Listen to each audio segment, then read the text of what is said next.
Hey everybody, what's up? Welcome back. We're gonna go out for a little bit. It just finished raining, and it's really cloudy and gray out. It's just not good conditions. We're at the end of fall.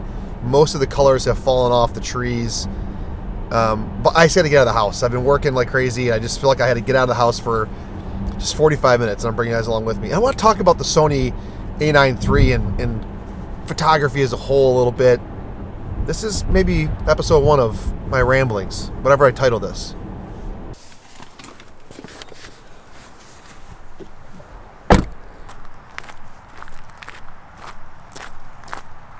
All right, I'm out here, and I gotta be honest with you. Photography is all about light. This, like, look at this sky. It's just pure gray. It's nasty. There's nothing.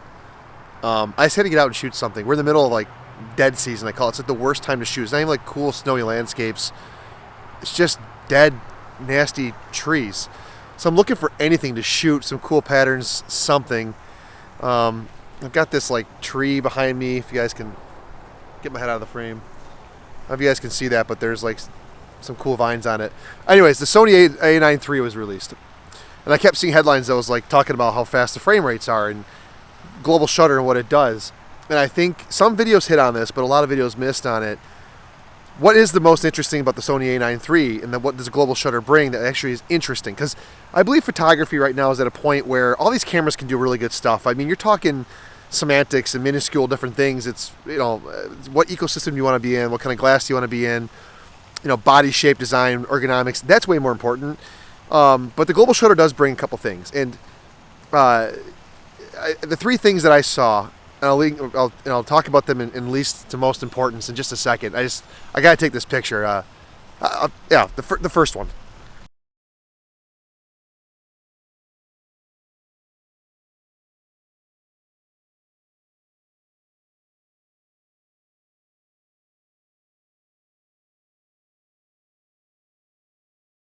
All right, so the first thing that I kept seeing was the frame rate. It's 120 frames per second, and I'm looking for compositions.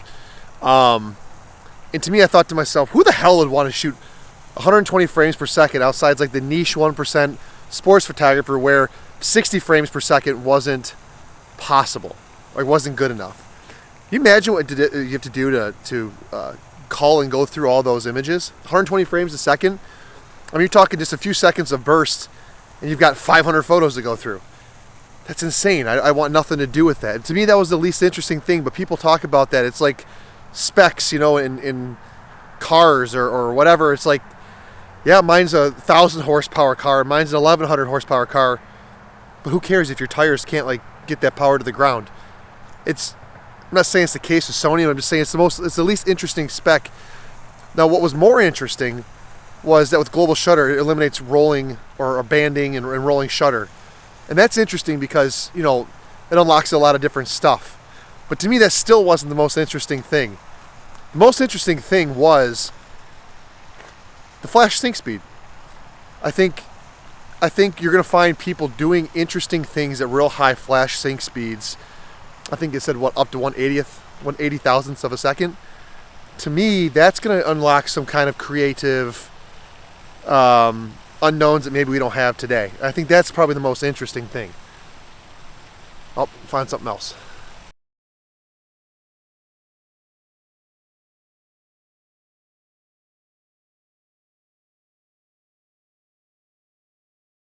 The reason why I bring up the whole flash sync speed thing, though, that kind of go off with that, is because, you know, being a recovering gasaholic, which, by the way, I'm still a gasaholic, one of the things you fall into is all those like specs of like, oh, you know, some arbitrary spec that's not really going to make you, me specifically, the way I shoot, a better photographer.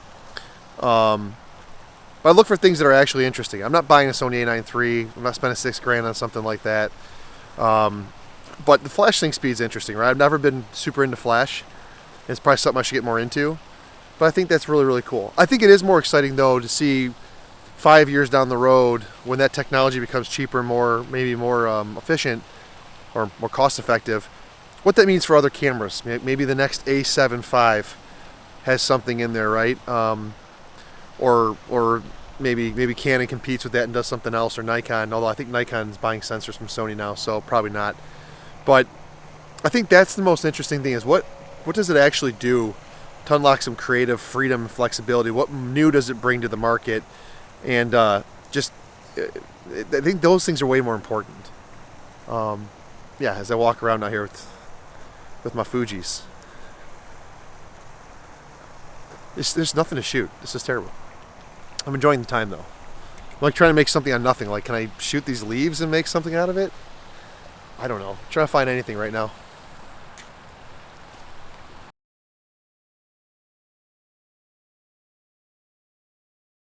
So yeah, I mean, I think on this degassing journey that I still struggle with, you know, it's important to be able to rationalize stuff like this and think about things. For me, the global shutter doesn't do anything. I'm not a sports photographer. I'm not shooting high-speed flash stuff that I need. For me, it's not a thing, but for some people it might be. So yeah, I mean, like, here's an example. I'm walking around this park trying to take photos. Like, nothing in that camera is going to make me a better photographer besides me wanting to play with a new toy, which is exciting. Don't get me wrong, but not worth the $6,000 plus the lenses. By the way, this is like extremely hard. There's too much man-made crap in the background. Like, you see this path, and like this tree right here is kind of cool. Maybe I could frame something up if it was in more of a woodland area, but this is just there's too much man-made crap in the background everywhere I shoot. Cars or something else. It's not going good. By the way, shooting with the XT5 and the 16-80 kit lens. Any photo I show you, if it's even worth showing you, is going to be straight out of camera, unless noted otherwise. So, let me know what you guys think in the comment section below. I mean, Sony A9 III, exciting, not exciting, great specs, but not for you. You know, some people, you guys suffer from gas like I do. What do you guys think? Is it the right approach? I mean, to look at things rationally and say, hey, is it worth the extra money? It's kind of where I'm at right now. I would appreciate you guys' thoughts on that. I'm going to take a few more photos, and hopefully I can share some with you guys. Thanks for watching. Just a quick rant on the A9 III and getting your head out of the spec war a little bit. All right, see you next time.